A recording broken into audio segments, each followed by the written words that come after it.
Well, welcome back, everybody. My name's Andrew, and you're watching the Kelly's Country Life. Actually, we're going to get further under the porch. It's starting to rain again. Fourth day in a row. It actually rained all last night. It is stinking cold today, believe it or not. Cool, I should say. Wind's blowing. It's really damp, really wet. Just check the radar. The last of what should be all the rain for this week is coming right now. It's got some yellow in it. I don't really think we're going to get lightning like we did yesterday. Wow, bad lightning storm yesterday. So that's what we've been dealing with all week long. Rain, rain, and more rain. And it has delayed videos some. So let me show you something cool that a friend brought me yesterday that helped with the rain, then tell you what we're going to start building and working on today. So I had a friend come over yesterday. Actually, he texted me earlier in the week. He said, hey, I know you're working on your house, and I have a huge attic fan that we tore out years ago, built an old wooden frame for, and we use on job sites because he's an actual contractor. He said, I'm thinking about just trashing it, getting rid of it. Would you like to have it? Well, heck yeah, if it's free, bring the thing on.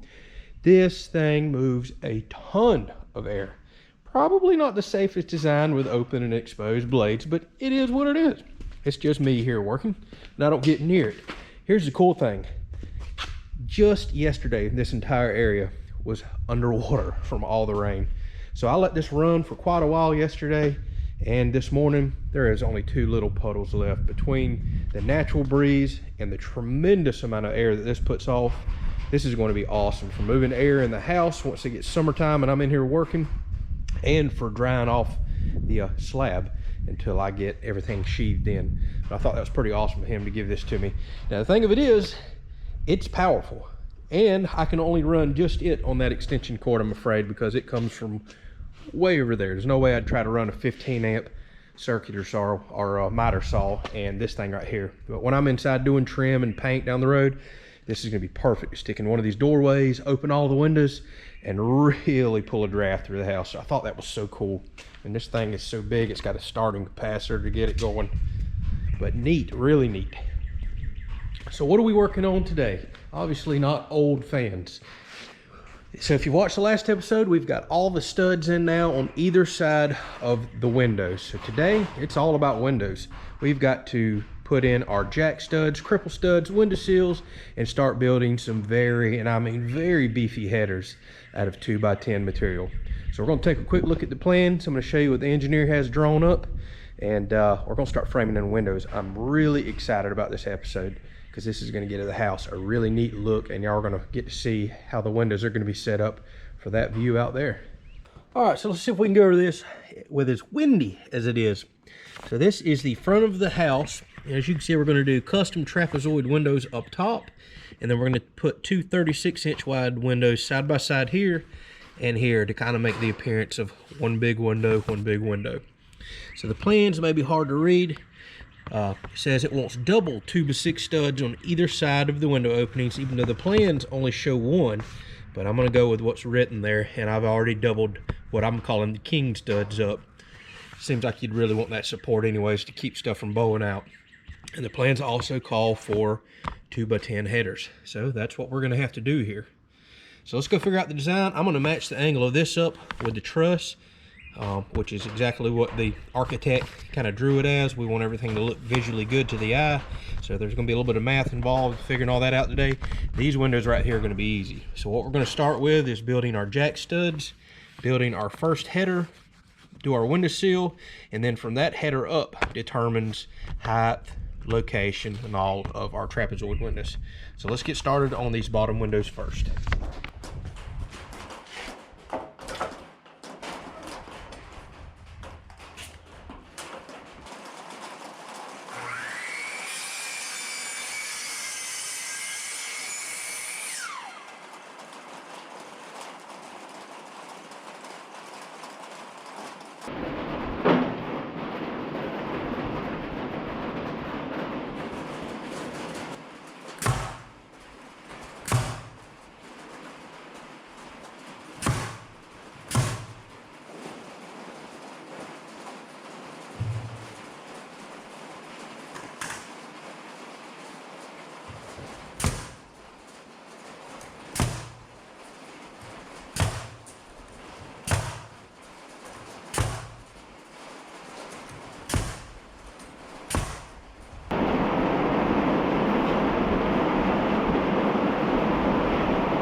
Some of y'all are wondering why I built a pole barn house. This is one reason. You get your roof up first, and you can work underneath it. Out of the sun, out of the rain.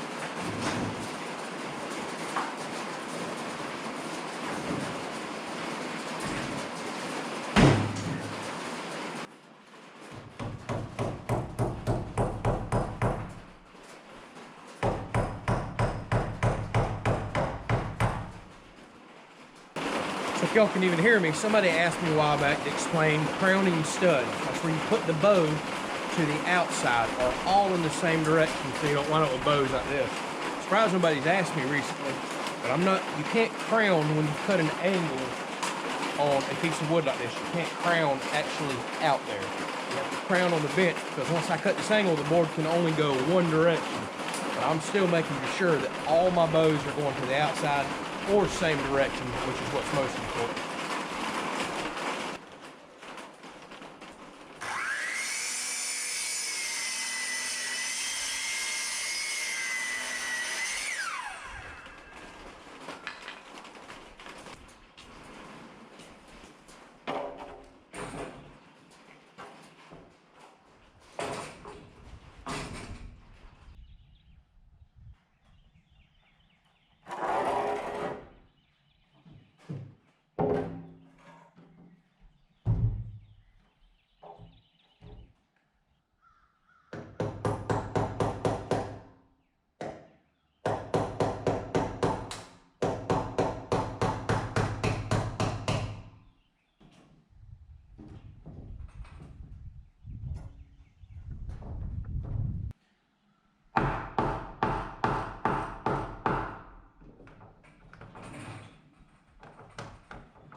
So, I always told y'all I would keep it real with you on the channel.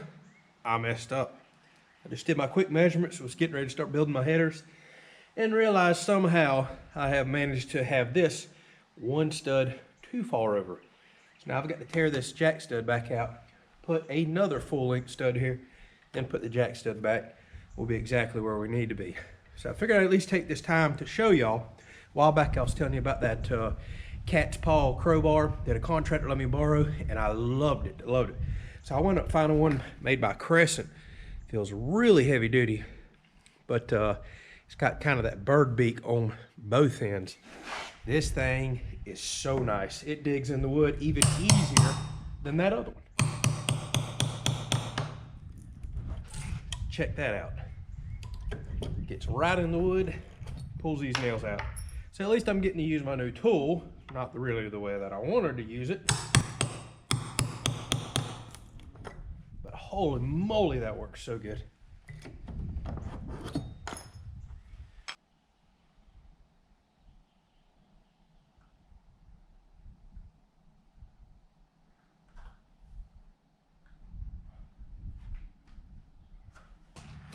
All right, time for the biggest lumber in the entire house. This is gonna be fun.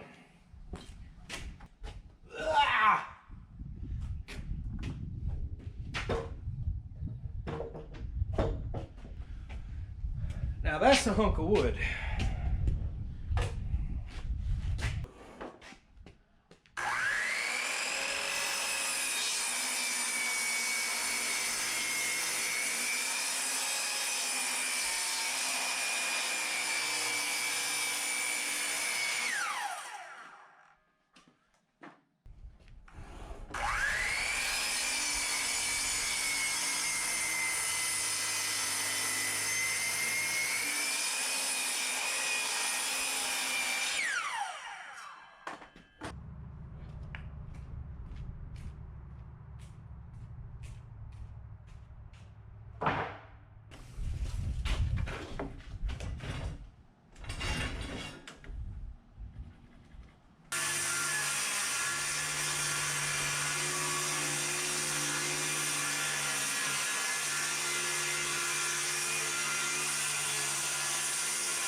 God, this is some hard wood. Woo!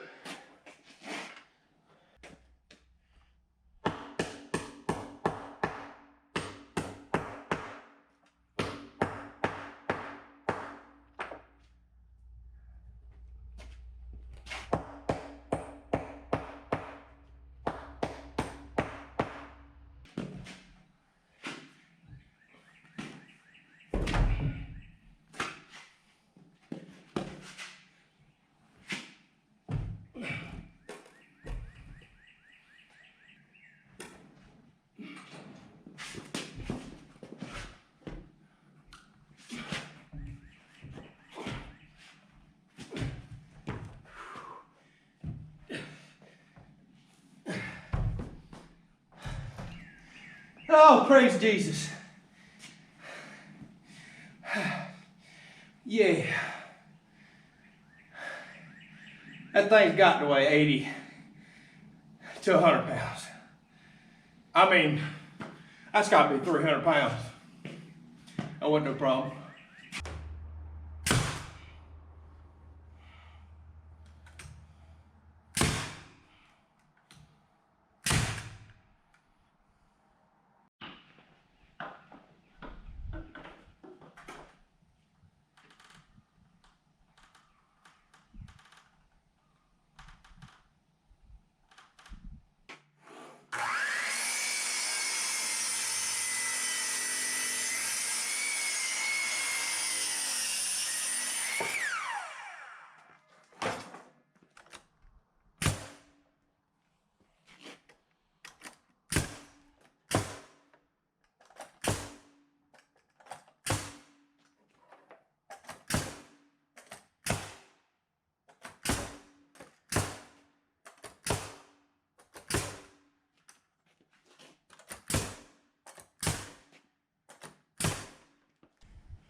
All right, well, decent progress today.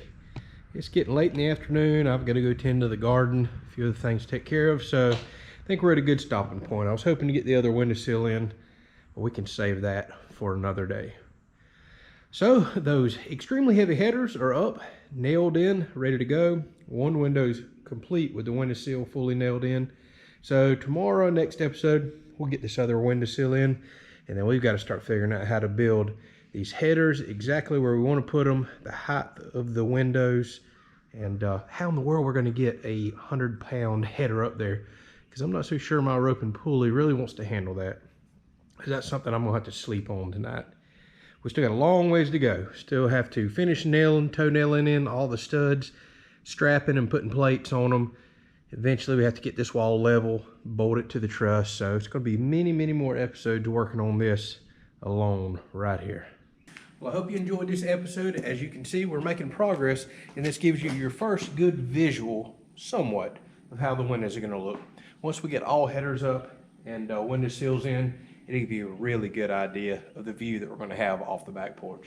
So, quite excited about it. Still have to figure out how to get everything up in the air, but that's, like I said, that's something I'll sleep on tonight. We'll get it figured out. I may have to call in some reinforcements to help me with that. Thank y'all so much for watching. Hopefully you enjoyed it.